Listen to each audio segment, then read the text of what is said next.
clearing agents and their role, and we're excited to interact together and with you. I'll get right into it. I'll start with Robert. Robert, who is a customs clearing agent? And what is the role of a customs clearing agent? Thank you very much, Ben, for the kind introduction. Good morning to all our viewers. Before we get into who a customs clearing agent is, I would like that we appreciate the role in which these persons play in international trade, and also how they fit into this whole maze of international trade. As we know, international trade is a sale of goods across different borders, across different countries, and this fraternity is governed by different rules, different laws and instruments that are governing it. And also there are different players in the industry, and some of these include governments, international institutions, we have civil society, we have insurance companies, brokers, and also clearing agents are fit into this puzzle as stakeholders in the business.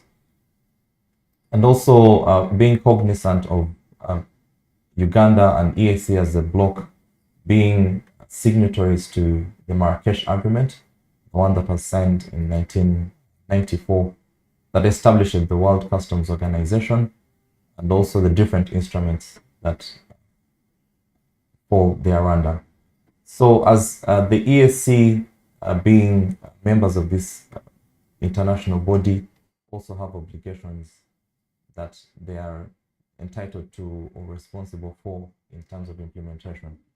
And as a bloc, the EAC was established by the EAC community, the EAC treaty that was signed by Uganda, Kenya, Tanzania initially in 1994. It was later came into force in 2000, and thereafter got different partners, member states on board: Rwanda, Burundi, DRC, South Sudan. Now we're also extending to Somalia. So as a bloc, as a community, they decided to come together for economic enhancement and development, and also to create a better bargaining position at the international level. And through this treaty, there's establishment of the East African Customs Union that provides for the administration of customs, and also the handling of different customs matter. And a protocol then, Article 75. And then under the protocol, the East African Customs Protocol, there's establishment of the East African Community Customs Management Act of 2004 that is provided for under Part C of the EAC Customs Union, that provides for customs administration on how to manage customs related matters. So under the EAC, there are different stakeholders or different parties that are provided thereunder, and the responsibilities. Customs in itself as an institution, an administrative institution, and also clearing agents. This is where they fall into the puzzle. So under Section 145 of the East African Community Customs Management Act, provides for the commissioner to give authority or license the clearing agents to be able to participate in any matters related to customs. But this has to be at the satisfaction of the commissioner customs, that one is qualified, is knowledgeable enough to be able to transact in customs related matters. And therefore, under Section 146, it also provides for any importer or exporter to be able to authorize an agent to work on their behalf, or be able to create that go-between between customs and the importer or exporter. And this is only in matters that they have been authorized to do. That means an agent cannot work on their own frolic. It has to be under the instruction of the owner, and also in matters only related to customs, and nothing outside what is provided for in the Act. And under section 147, it goes ahead to provide for the liability. Liability and the liability of the clearing agent in as far as to ownership of goods. So in the event that the owner is not around, then the agent is taken to be the owner of the goods. And therefore, he has an obligation to pay the duty that is due, or that they are liable to pay, and also to perform any other act. So section 146 and 147 provide for some of the roles that are generally provided to customs clearing agents. But in addition to these roles, some of the acts that they perform are that as a clearing agent, you should be able to give advice to your client. You're a person that has been qualified or certified by the commissioner to be knowledgeable. Should be able to advise your client throughout the whole customs transaction, from the time of purchasing the items, advise them on the right documents that they need, shipping the goods, what documents are needed to support that transaction. When the goods come in, you have that obligation to make a declaration on behalf of your client to customs and declare that these are the goods and these are the supporting documents. And then you should also be able to prepare your client for the taxes that would be due, for them to be able to make the right payment at the right time and within the required time. So as an agent, you should be able to do all these things, advise the client through the whole clearance chain of goods that have been imported, or even those that are being exported. And one of the other responsibilities is payment of duty. Like I mentioned earlier, an agent has that obligation, one, to inform the clearing house, to inform the client that they should pay their duty and in time. And also, in the event that there isn't any payment, then as liability, the agents are liable to make sure that the duty is paid. The other role that they play as stakeholders is engagement with customs. You should be able to, since this is an industry where both customs and the clearing agents partake or participate, the people who have been experienced throughout the years, they have the knowledge and the expertise. They should be able to have these engagements in different matters that related to customs. Things to deal with clearance of goods, and also in policy formulation, if there's any law that is coming up that is pertaining or that concerns customs, you should be able to offer advice and also participate and share their opinion regarding any policy that is being brought up. Then generally it's trade facilitation for the customs clearing agents. They should be able to play a part both on the side of customs and also the agent in ensuring that the goods that are coming in or going out follow the right customs procedures, and also that there are no offenses that are being committed. Thank you very much. Thank you so much, Robert, for that elaborate, I'll call it exposition. I think now we have no doubt about who a clearing agent is. You've taken us from the national level to the regional level, to the legal framework. You also told us the extent of the liability of the clearing agent. You've also reminded us that clearing agents cannot operate on a full league of their own. They need to be doing work related to customs and to importers and exporters. And then you've gone on to give us the roles like advice, reminding the importers and exporters to pay their duty, and also engagement with customs and generally trade facilitation. Thank you so much. It's been very clear. And I'll now turn to Jackie. And Jackie, assuming I wanted to be a clearing agent, how can I go about it? Kindly take us through the process. What do I need? Thank you very much, Benezeri. Good morning, our viewers. My colleague has already mentioned some of the sections, like section 145, that mandates the commissioner, customs, to license any person who wants to clear. In addition to that, the East African Community Customs Management Regulations 2010 clearly stipulates the requirements and conditions for one to become a clearing agent.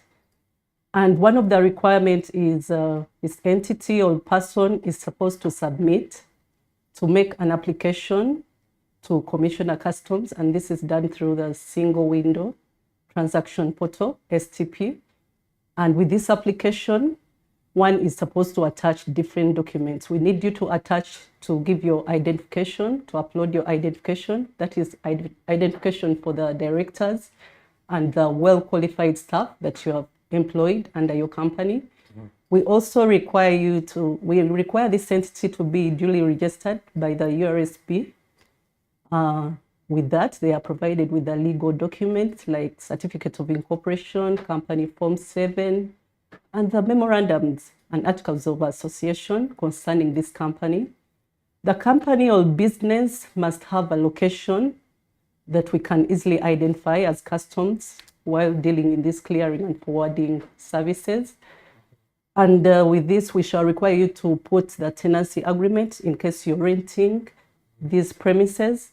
If you're owning them, then you have to upload the land title concerning that location. Then with this location also, the premises that you're renting must be fully equipped with computers, with internet, that will help you to execute the customs activities. So with all this, we need also the entity to be affiliated with the clearing and forwarding associations, which we all know of, USIFA, FUCAF, and UFA. And you're required lastly to pay $50 in order to submit this application into single window. Upon approval of your licensing application, you'll be required to pay $400 as license fees. And maybe lastly, you also need to upload the annual returns that you have been filing with URSB, that is Uganda Registration Service Bureaus. Those are the requirements and conditions that any personal entity is supposed to present to customs to become licensed. Thank you. Thank you so much, Jackie. Thank you for giving us a very clear procedure on becoming a clearing agent. You need the identification. You need to show that you have registered with URSB and you bring evidence to that effect. Also, we need to know where you're located. And there are some requirements pertaining to that. And you've also said they need to be affiliated. If I want to be a clearing agent, I need to be affiliated to one of the entities you mentioned. And then there's a $50 fee that I pay initially, and after approval, $400. I really appreciate that. Just to remind everybody that you can write your questions down in the comment section of Zoom, LinkedIn, X, and YouTube and Facebook. We have experts on the other side. We have our manager, Alfred, as well as customs officers, Judith and Evelyn, who are tuned in right now and are very eager to respond to all the questions that you may have. I'll now continue with Robert. What qualifications do I need before I can apply to become a clearing agent? Thank you very much, Benazari, for the question. Like my colleague Jackie earlier mentioned, that one of the requirements is that as the clearing entity, you ought to have at least 2 staff as a requirement under the regulations, the East African Community Customs Management Regulations of 2010. You ought to have at least 2 staff that are qualified to be able to transact in customs matters. And like I had earlier mentioned, under section 146, that the commissioner should be satisfied that this agent is someone that is qualified, someone that is knowledgeable in customs matters, someone that has undertaken a certain course to be able to appreciate what customs is and be able to carry on their roles. So as for one to be a clearing agent, qualify as a clearing agent, the regulations require that one should have the minimum, at least a minimum of a certificate in any customs course that is from a recognized institution. So this is someone who has undertaken a course in different customs matters to deal with rules of origin, tariff classification, valuation of goods, and offense management. So they are able to take on their role after appreciating and understanding what the detail of customs is, what customs is all about, and that they are able to advise and also be able to make the right declarations with the right classifications and also the right values, be able to ensure that taxes are paid without having to pay any other extra penalties or monies that one may not be prepared for. So one needs that academic qualification. But also with the academic qualification comes experience. So one should be able to engage in different transactions of customs. You'd find an agent may be working for a manufacturing company, or they are working for an importer of a specific type of product. So you should be able to appreciate the nature of business that their client is doing, and then you should be able to advise them. So you may find the specific or the detail of these different businesses or the nature in which the entities are created may not be properly or fully laid out in customs. But the natural mode of business is what will fit into what the laws and procedures provide for one to be able to carry out their duties and clear through customs.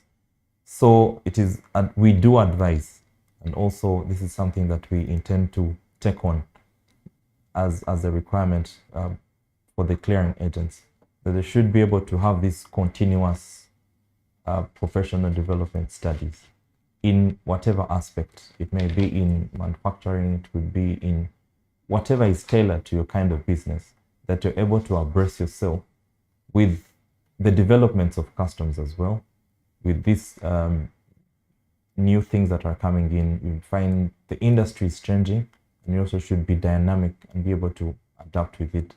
We are having a lot of automation coming on board, and also the agents should be prepared, should prepare themselves for the different changes. We're having oil and gas coming up, so they should be knowledgeable in the whole supply chain of the oil industry and the different entities, the different businesses that are going on.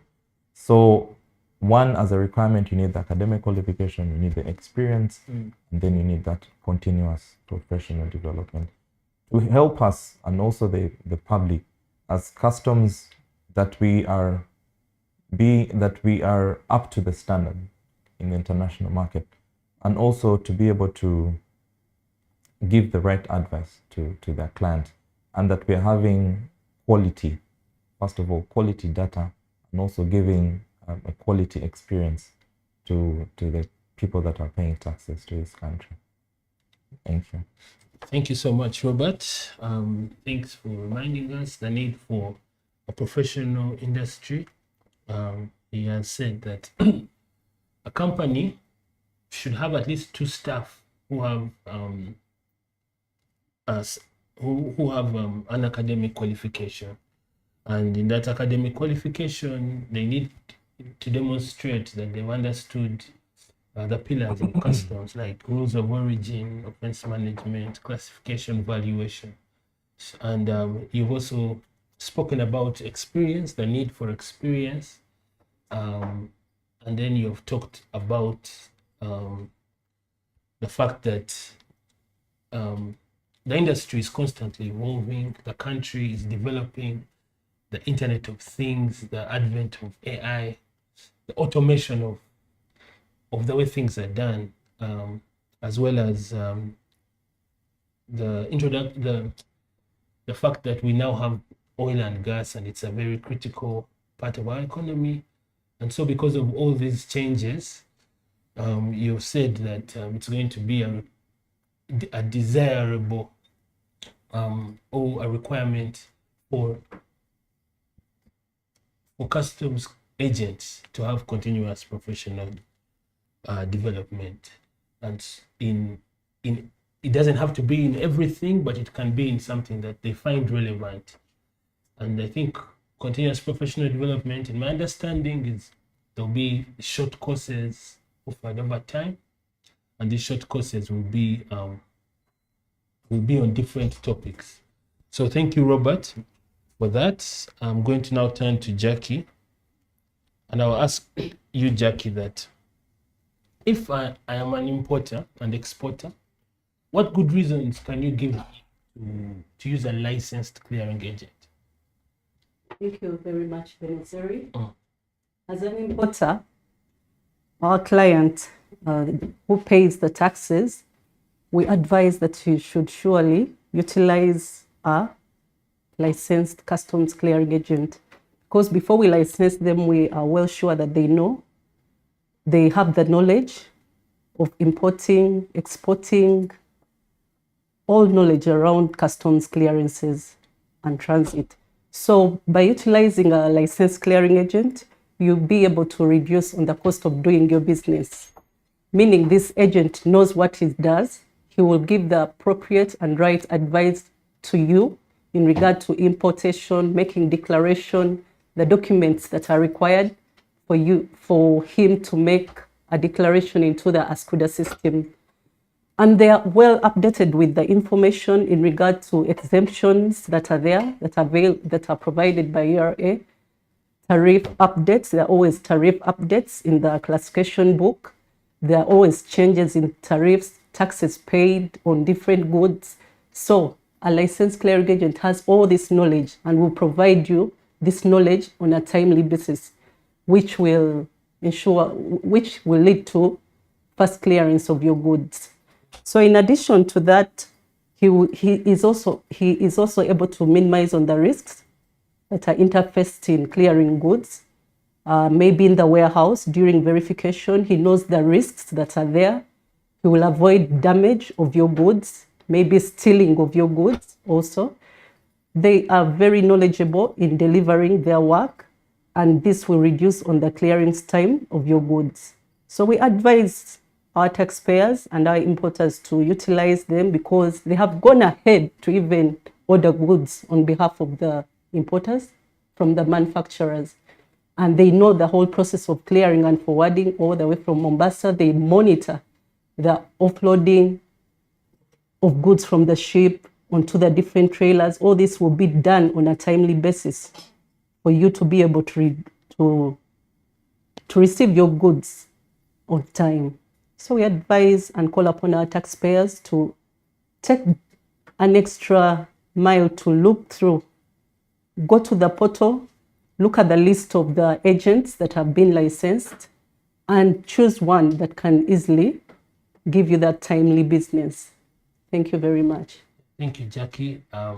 You made it clear that it is prudent for me when I'm doing business, especially international trade, to use a customs clearing agent. But another question that I have is, how can I be able to distinguish between a genuine customs clearing agent and one who is not? As a taxpayer, you can always request for a TIN from this clearing agent. You can use it on our URA portal and check on the portal and see if this person, this entity, is part of the licensed agents. Then you request for identification. You can also go an extra mile to come and inquire from us as customs, and you ask for those that are genuine licensed agents. We shall readily give you information for you to be able to use the right entity or person. Thank you so much, Jackie. At least now we know how to distinguish between someone who's genuine, if somebody is purporting to be a clearing agent or appears as if he or she is not a genuine clearing agent, you can use their TIN and you check. You can ask for the identification, or you can inquire from customs. Customs also publishes a list on the portal of the licensed clearing agent. So please don't lose your money, don't lose your documents by entrusting your business to a clearing agent that's not genuine. Robert, back to you. What challenges do I stand to encounter if I deal with an unlicensed clearing agent? Thank you, Ben, for the question. In addition to what my colleague Junkie has mentioned, so making reference again to the section 146, that for one to be able to operate as a customs clearing agent, they should have demonstrated to the satisfaction of the commissioner that they are knowledgeable in carrying out customs related matters or any business related to customs. And like she mentioned, the advantages of you dealing with a genuine clearing agent. Faster clearance, someone that is knowledgeable, you're going to be able to make the right declarations. So with all that comes the disadvantage of one not being genuine or one dealing with someone that is not genuine. Then the challenges will all there. One of the challenges or biggest challenges that clients may fall into is fraud. Whereby you have a dishonest representation of one being a clearing agent who is not, or actually not, and then they are dealing in transactions either to defraud the government of taxes or probably defraud you as the client, whereby they are asking lots of money from you without any document that has been presented to you, and they convince you into giving them money to pay taxes on their behalf without any supporting documentation. And if you're dealing with someone that is not genuine, there's a high possibility this person is likely to disappear, or there's no traceability, there's no accountability for this person. You'll find that probably they're doing work through a different entity, which different entity may also not know much about them. And in that whole up and about, you lose out on so much. You're going to lose your money that you have, that you owe to, you paid taxes for, and taxes have not been paid, and which then leads to loss of property. You've imported your items or your goods for your business, taxes have not been paid, but because there's a liability that is due on them, the person you gave the money is not around, the goods are likely to be auctioned, going to be sold for government to be able to recover its taxes. And you as a clearing agent, you as an importer, you're losing out on your investment or your asset that you should have sold for your business to be able to gain profit. And that after losing your property, that means you losing out on money. And then the other challenge or risk that you face is payment of penalty. Someone that is not well knowledgeable about customs may not know the right tariff code to use, may not know the right valuation or the right value to use if they've not appreciated the valuation methods. And this leads into payment of much more money that you would have paid in terms of taxes, which usually come up as top-ups.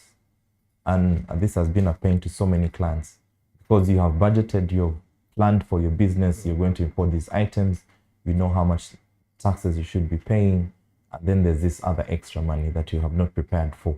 So you're eating into your profit, and which later on affects your business, and you have so much, or you have so little to reinvest in your business, and what happens at the end of it, you're losing out. As a business, it's collapsing, and also you're losing out on money. The other is loss of documentation. Usually when you import your items, you'll have these documents that are supporting your transaction, and you hand them over to someone that you've authorized. So if it is someone that is not genuine or someone that has a totally different intention than someone who is accountable to us because we license them. So if one is not really having that responsibility, you're likely to lose out on your documentation. So this is going to affect also your auditing. If your business is going to be audited and you do not have documents that are supporting your transaction, you have no backup. So you're going to be given a hefty assessment because you don't have documentation for the auditors to look at, and this in turn affects your business and you as an individual. So those are some of the challenges that one may encounter if they're dealing with an agent that is not knowledgeable, is not known to customs, is not licensed, and thus they are not genuine persons.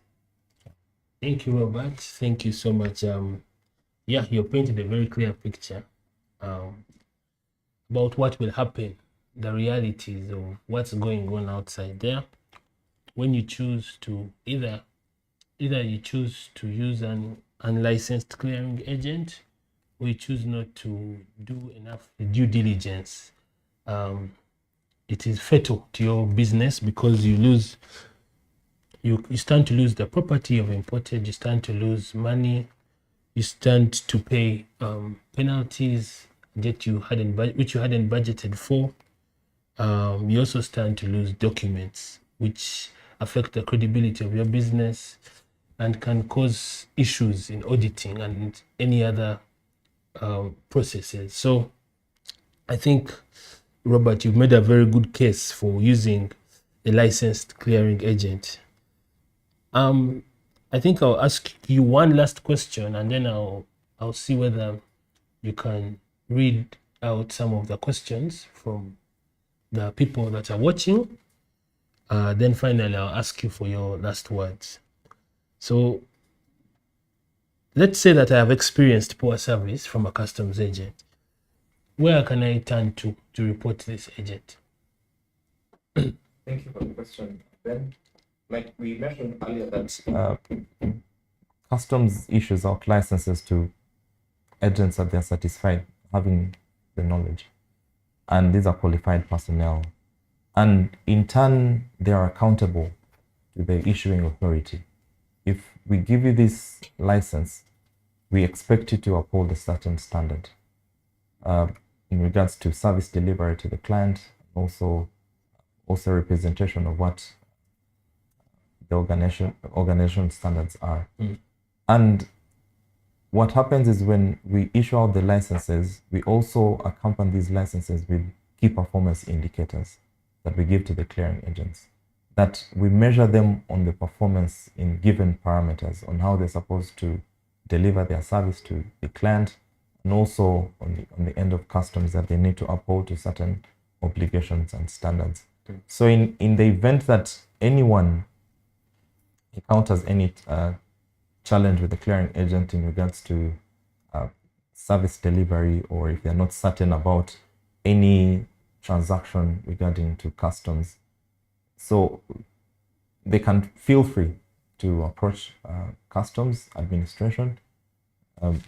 This licensing process of clearing agents is under the office of the Assistant Commissioner of Trade, who is directly responsible for the licensing of the seeing through the process, licensing of the clearing agents, and also monitoring their performance.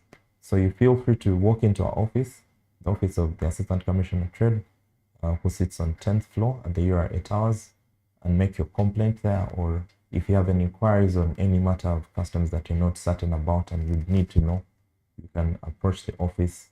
You can also make your complaint in writing to the office of the Commissioner Customs as the licensing authority, and we shall be able to address some of these challenges. And also we have our social media sites. We have the WhatsApp number that I think will be shared later on, where you can make your complaint and be able to air out your issue, and we'll be able to respond to some of them. We have our X handle that you can also make your complaint to. We also have Facebook, where you can make a complaint. All these platforms are available, and you can always air out your issue, and then we shall be able to assist in one way or another. Thank you, Robert. And in addition to that, because URA understands that the stakeholders are from different generations. So even on LinkedIn, but even on TikTok, you can interact with a URA admin, and they will point you to the right direction, so that in case you have been treated badly, if you have been fleeced, apart from writing to the Commissioner Customs or visiting our Assistant Commissioner Trade, Brenda, on the 10th floor, you can complain to through these channels, these social media channels, and the WhatsApp line. I think, Robert, you can share some select questions from the people that have been tuned in, and then you can answer one or two as time will allow, because we have to be done by 11. And thank you, Ben. I'll read out some of the questions, but also to mention that we have a group of support staff other staff in our unit or section that are responding to the questions that are being raised on the handle. And feel free to share as much as and ask as much as you wish, and you'll get responses and also comments there. So I'll read out one or two. This is from Nakana Don Leviticus. He's inquiring about customs clearing a practicing certificate.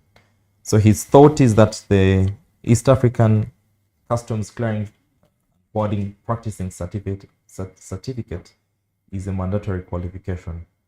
Does a qualification from other recognized institutions work?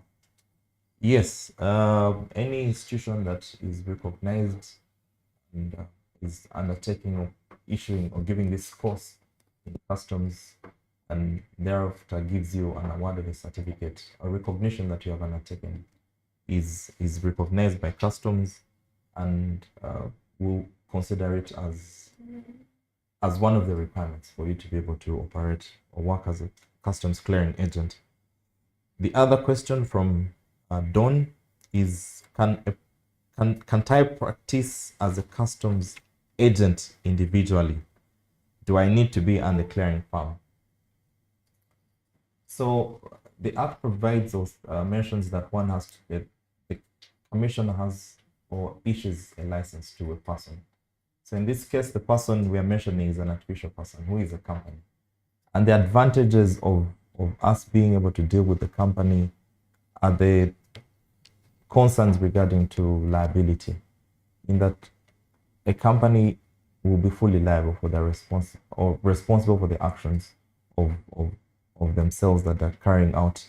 And the disadvantage with dealing with an individual is that the liability or capacity of a person to be able to take on some of the tasks or be able to take responsibility, they may not be able to handle as individuals. And then we run the risk of having to trace someone that we are not clearly ascertain of their whereabouts. And then it's a big challenge for us. It's better for us to deal with a company that has proper structures, corporate structures, that also have responsibilities and liabilities that are attached to them, that we can easily recover from them in case of any. Don is asking if there are any URA, if URA offers any continuous development opportunities or courses. So there's the continuous development course that is offered. It's on the URA portal. You just go to careers. The details are there under. There's a course that is offered for continuous development. You log in, there are instructions on how to take on the course.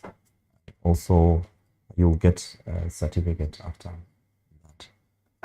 So those are some of the questions received so far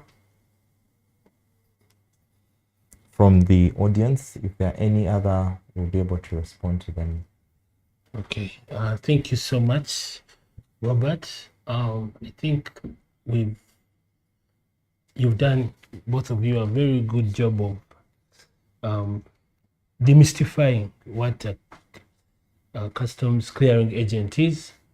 We've been able to explain who they are. You've talked about what law governs this kind of business. You've also talked about the roles. You've told me what I should do if I want to become a clearing agent. What is the procedure? You've explained to me the qualifications I need. You've persuaded me to use a licensed clearing agent. You've helped me to distinguish between a genuine customs clearing agent and one who is not. But you've even gone ahead to highlight for me the challenges or the problems I may encounter if I dare deal with an unlicensed clearing agent. And finally, you've also explained to me who I should report to, what channels are available for me, what remedies, in case, even after all this explanation, I end up either using an unlicensed clearing agent or I use a licensed clearing agent, but I experience poor service from them. And I think it's at this point that I will remind the people that are tuned in, like Robert said, we cannot overemphasize the fact that we have some 2 or 3 very qualified customs experts who are eager to answer your questions. Any questions you may have pertaining to this topic, they're in the chat. They are very busy responding to them. Also want to thank you so much for sparing time to tune in to this. We hope that it has been beneficial to you. But before we end, I would like to find out from my colleagues whether they have anything else to say. What are your last words? Starting with you, Jackie. Allow me to extend my gratitude to our viewers. Thank you, our stakeholders, the clearing agents, for working with us well. We urge you still to cooperate with us. Get in touch with us in case you have any issues. Please walk in freely into our office. Our team is also on the mezzanine, legal and bonds unit. You can always raise your issues there or through the URA touch point. We are eagerly waiting to hear from you. Thank you. Okay. Robert? Thank you. I'd like to thank our viewers for taking the time to tune in and listen to our engagement. I'd also like to thank them for the questions and comments that they've shared regarding discussion topic. My parting shots are that it is not disputed. Clearing agents are very vital. They are very important and they play a very important role in the whole transaction chain in international trade. And with their knowledge and the expertise that they have acquired, they have played an important part in revenue mobilization and also quality service delivery that they've given to our clients. So I'd like to encourage that anyone out there in the public that may need to have any transaction or clearance through customs to engage these clearing agents and be able to get the right advice on their transactions and the right taxes to pay, and also engage us in case they have any challenges that they're meeting, and also to continue encouraging the clearing agents to be able to deliver good service to the public and also a good representation on what the industry stands for. Thank you. Thank you so much, Robert. And on that note, I want to say thank you to the customs planning team, to the production team of PCA, to the URA studio. I want to say thank you again to our colleagues who have been responding to the the questions in the comment section. I want to thank the panelists for sharing their knowledge with us.